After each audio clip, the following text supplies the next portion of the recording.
తేనెలూను తీయని తెలుగు విశ్వములో ఒక్కటై వెలుగు ప్రియమార పెదవులతో పలుక చిందులేదా చెట్టునున్న చిలుక. శుభోదయం అందరికీ. నా పేరు నిషిక. నేను 7వ తరగతి చదువుతున్నాను. ఈరోజు నేను మీ అందరితో తెలుగు భాష దినోత్సవం గురించి కొన్ని విషయాలు పంచుకోవాలనుకుంటున్నాను. పూర్వకాలంలో మన పుస్తకాల్లో ఉన్న తెలుగు భాష మరియు మన వాడుక భాష ఈ రెండింటి మధ్య ఎంతో తేడా ఉండేది. పైగా మన పుస్తకాల్లో ఉన్న తెలుగు భాషను పండితులు లేదా తెలుగు మీద ఎంతో అవగాహన ఉన్న వాళ్ళు మాత్రమే చదవగలిగారు. కానీ మన పుస్తకాల్లో ఉన్న తెలుగు భాషను మన వాడుక భాషలోకి మార్చిన మహనీయుడి గారి పేరు గిడుగు వెంకట రామ్మూర్తి. అచ్చ తెలుగు చిచ్చర పిడుగు మన గిడుగు.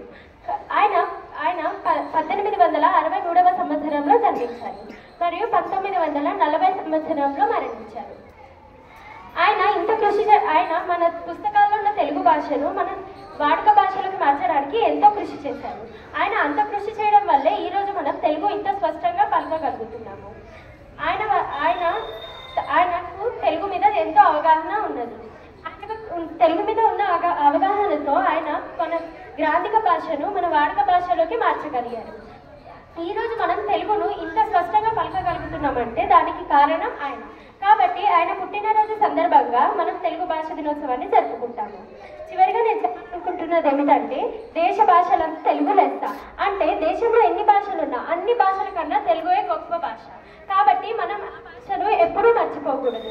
తెలుగు అనేది మన మాతృభాష. మన అమ్మను మర్చిపోతామా? లేదు. మన నాన్నను మర్చిపోతామా? లేదు. మరి ఎందుకు తెలుగును మర్చిపోతున్నాము? మనం ఎప్పుడూ తెలుగుని మర్చిపోకూడదు.